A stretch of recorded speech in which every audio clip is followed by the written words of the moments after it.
مولاي صل وسلم دائما أبدا على حبيبك خير الخلق كلهم. بسم اللہ الرحمن الرحیم. الحمدللہ رب العالمین والصلاة والسلام علی خاتم النبیین. ناظرین کرام السلام علیکم ورحمۃ اللہ وبرکاتہ. میں ہوں آپ کا میزبان عاطف سید صابری. آپ پروگرام دیکھ رہے ہیں نور ہدایت. ناظرین آج کے پروگرام میں ہم گفتگو کرنے جا رہے ہیں بہت ہی اہم موضوع جو کہ حضرت ابو بکر رضی اللہ تعالی عنہ کی ختم نبوت کا کیا کردار رہا. ہمارے ساتھ ہر بار کی طرح اس بار بھی عظیم عالم دین حضرت صاحبزادہ محمد لقمان اشرف چشتی صاحب موجود ہیں. السلام علیکم حضرت. وعلیکم السلام ورحمۃ اللہ وبرکاتہ. حضور کیسی طبیعت آپ کی؟ الحمدللہ رب العالمین. آپ کیسے ہیں جناب؟ الحمدللہ. حضور آج کے ہمارے پروگرام میں بہت ہی اہم گفتگو جو ہے ہمارا موضوع پروگرام کا بنا ہے حضرت ابو بکر رضی اللہ تعالیٰ عنہ نے اپنی زندگی میں ختم نبوت پر کس طرح پہراداری کی ہے. بسم اللہ الرحمن الرحیم. ادارہ نور ہدایت پاکستان کی سوشل میڈیا ٹیم کو میں خراج تحسین پیش کرتا ہوں جنہوں نے آج کا یہ موضوع بڑا اچھا چنا ہے، چونکہ ہمارے گزشتہ جو پروگرام ہیں وہ ختم نبوت کے حوالہ سے ہیں، اور آج بہت ہی خوبصورت موضوع ہے کہ سیدنا ابو بکر صدیق رضی اللہ تعالیٰ عنہ جو تاجدار صداقت بھی ہیں، یار غار و مزار مصطفیٰ صلی اللہ تعالیٰ علیہ وسلم بھی ہیں، یعنی حضور علیہ السلام کے غار کے بھی یار ہیں اور مزار کے بھی یار ہیں. تو وہ سیدنا صدیق اکبر رضی اللہ تعالیٰ عنہ جو سسر رسول بھی ہیں اور نبی علیہ السلام کے بچپن کے دوست بھی ہیں. تو سیدنا صدیق اکبر رضی اللہ تعالیٰ عنہ پہلے مجاہد ختم نبوت ہیں جنہوں نے اپنے دور خلافت میں جو ابتدائی آپ کا دور خلافت ہے اس میں آپ نے ختم نبوت کے جو منکرین ہیں ان کا تعاقب کیا. جناب رسول کریم صلی اللہ تعالی علیہ وآلہ وسلم کے ظاہری زمانہ مبارکہ میں ایک شخص تھا جس کا نام تھا مسلمہ کذاب. اس مسلمہ کذاب نے نبوت کا اعلان کر دیا. چونکہ نبی علیہ الصلوۃ والسلام کی زندگی کے آخری ایام تھے ظاہری زندگی مبارکہ کے، تو نبی علیہ الصلوۃ والسلام نے اس کو خط بھی لکھا. وہ سارا سلسلہ حضرت حبیب بن زید رضی اللہ تعالیٰ عنہ سفیر بان کر تشریف لے گئے. ان کے ساتھ جو ہے وہ وہاں بڑا اذیت ناک سلسلہ ہوا اور آپ کی وہاں شہادت ہوئی. یہ ایک واقعہ بڑا طویل ہے، انشاءاللہ اس کے اوپر بھی گفتگو ہوگی. جو آپ نے سوال کیا میں اپنے سوال پر رہتے ہوئے جو ہے وہ آپ کے سوال کا جواب عرض کرتا ہوں. تو جب نبی علیہ الصلوۃ والسلام کا وصال ظاہری ہوا، وصال باکمال ہوا، تو اس کے بعد سیدنا صدیق اکبر رضی اللہ تعالیٰ عنہ وقت کے امیر المؤمنین ٹھہرے. تو سیدنا صدیق اکبر رضی اللہ تعالیٰ عنہ آپ نے خلافت کا علم سنبھالتے ہوئے جو پہلا کام کیا تھا نا وہ ختم نبوت کے منکرین کا تعاقب کیا.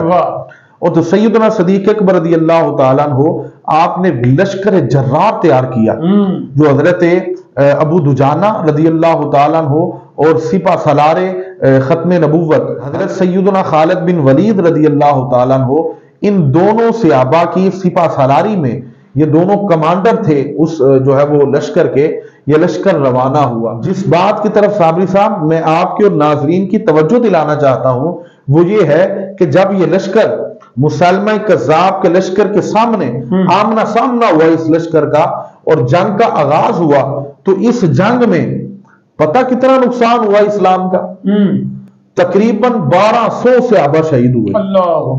اور ان 1200 صحابہ میں 700 صحابہ وہ تھے جو قرآن کے قاری تھے، جو قرآن کے حافظ تھے. صابری صاحب آج تو قرآن کریم کتابی شکل میں مساجد میں مل جاتا ہے، گھروں میں مل جاتا ہے، کتب خانوں سے مل جاتا ہے، لائبریریوں سے مل جاتا ہے.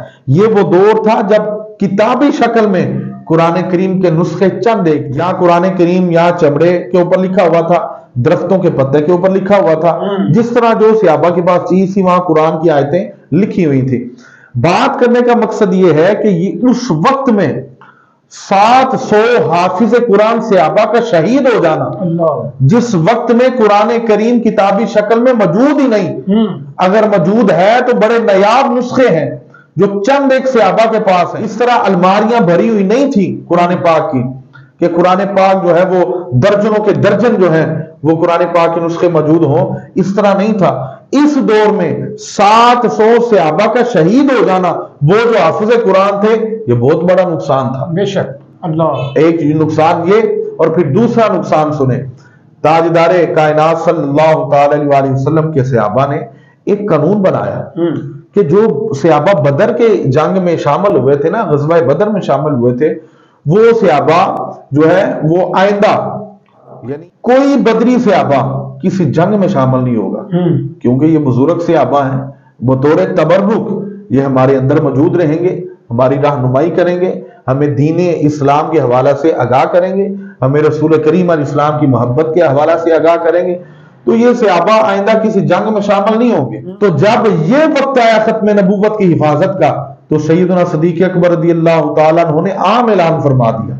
آپ نے فرمایا بھائی کوئی بدری صحابی ہو یا احد والا صحابی ہو، فرمایا تمام تر صحابہ اس جنگ کے جو ہے وہ حصہ بنے، اس جنگ میں شامل ہوں جو حضور کی عزت کے لیے ہے، حضور کی ختم نبوت کی حفاظت کے لیے ہے۔ صابری صاحب 1200 صحابہ جس طرح میں نے عرض کیا کہ اس جنگ میں شہید ہوئے، بہت بڑا نقصان ہے۔ آپ یہاں سے اندازہ لگائیں کہ تاجدار کائنات صلی اللہ علیہ وسلم نے 40 سال کی عمر میں اعلان نبوت فرمایا، اور نبی علیہ السلام نے 63 سالہ عمر میں آپ کا وصال با کمال ہوا ہے۔ یہ دورانیہ بنتا ہے 23 سال کا۔ اس 23 سالہ دورانیہ میں 27 غزوات ہوئے، 27 جنگیں ہوئی ہیں، جن میں بنفس نفیس نبی علیہ السلام نے شمولیت اختیار کی، جس کے کمانڈر ان چیف تاجدار کائنات صلی اللہ علیہ وسلم خود تھے۔ ان 27 غزوات کے، ان 27 غزوات میں آپ کے علم میں ہے کتنے صحابہ شہید ہوئے ہیں؟ ان 27 غزوات میں 259 صحابہ شہید ہوتے ہیں۔ اللہ، کتنے؟ 259، ایک کم 70، 259 صحابہ شہید ہوتے ہیں۔ اب سوچنے والی بات یہ ہے کہ 23 سالہ دورانیہ میں کمانڈر ان چیف ہے نبی علیہ السلام خود سرکار دو عالم صلی اللہ علیہ وسلم نے کمان سنبھالی ہوئی ہے۔ ان تمام غزوات میں جو 23 سالہ دورانیہ میں 27 غزوات ہوئے، ان تمام غزوات میں 259 صحابہ شہید ہوتے ہیں، اور ادھر ایک جنگ ہوئی ہے جو ختم نبوت کے نام پر ہوئی ہے، اس میں کتنے صحابہ شہید ہوتے ہیں؟ 1200 صحابہ۔ آپ اندازہ لگا سکتے ہیں کتنا بڑا نقصان ہوا۔ وہ صحابہ جو پھر آپ سے قرآن تھے، بھائی صحابہ تو صحابہ ہیں، صحابہ تو وہ تھے جنہوں نے رسول اللہ صلی اللہ علیہ وسلم کے سامنے بیٹھ کے جو ہے وہ درس و تدریس سیکھا ہے، دین اسلام سیکھا ہے، حضور کے پیچھے نمازیں پڑھی ہیں، اپنا تن من دھن سب کچھ نبی علیہ السلام کے پاؤں سے لگنے والی خاک پر قربان کیا ہے، وہ صحابہ۔ تو یہ کتنا بڑا نقصان تھا۔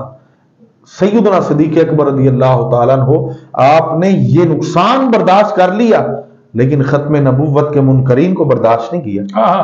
اس سے آپ اندازہ لگائیں کہ کتنا حساس معاملہ ہے ختم نبوت کا۔ مسئلہ ختم نبوت کوئی عام مسئلہ نہیں ہے، عقیدہ ختم نبوت کوئی عام عقیدہ نہیں ہے۔ آج ہماری توجہ نہیں ہے اس کے اوپر، آج ہمارے بچوں کو علم نہیں ہے، بچوں کو چھوڑیں بڑوں کو نہیں پتا کہ عقیدہ ختم نبوت کی حساسیت کیا ہے۔ بالکل۔ اچھا حضرت محمد مصطفیٰ صلی اللہ تعالیٰ علیہ وسلم کی ظاہری وصال کے بعد کن کن مشکلوں کا سامنا اسلام کو کرنا پڑا، اور صدیق اکبر رضی اللہ تعالیٰ عنہ کو کن کن مشکلوں کا سامنا، انہوں نے کس طرح کس نوعیت سے اس کو پھر ختم نبوت کو آگے اس کا پرچار کرنے کی کوشش کی؟ میں عرض کرتا ہوں صابری صاحب، یہ وہ وقت تھا کہ صحابہ کرام رضوان اللہ علیہ مجمعین کے منہ سے گوشت کے بھننے کی خوشبو آیا کرتی تھی۔ کیا وجہ ہے؟ صحابہ فرماتے تھے کہ نبی علیہ الصلوۃ والسلام کے وصال ظاہری کے بعد حضور کا چہرہ ہم سے اوجھل ہو گیا، ہماری نگاہوں سے اوجھل ہو گیا۔ اس وقت میں تاجدار کائنات صلی اللہ علیہ وسلم کا تازہ ابھی وصال ظاہری ہوا ہے۔ اس وقت آپ اندازہ کریں وہ صحابہ جن کا دن طلوع ہوتا تھا تو سرکار کا چہرہ دیکھتے تھے، رات کی تاریکی آتی تھی تو سرکار کا چہرہ دیکھتے تھے، وہ صحابہ جو سرکار کے پیچھے نمازیں پڑھا کرتے تھے، ان کے دلوں پر کیا گزرتی ہوگی کہ سرکار دو عالم صلی اللہ علیہ وسلم اب ہمیشہ کے لیے ہماری آنکھوں سے اوجھل ہو گئے۔ بڑا یہ مشکل، ایک تو یہ مشکل،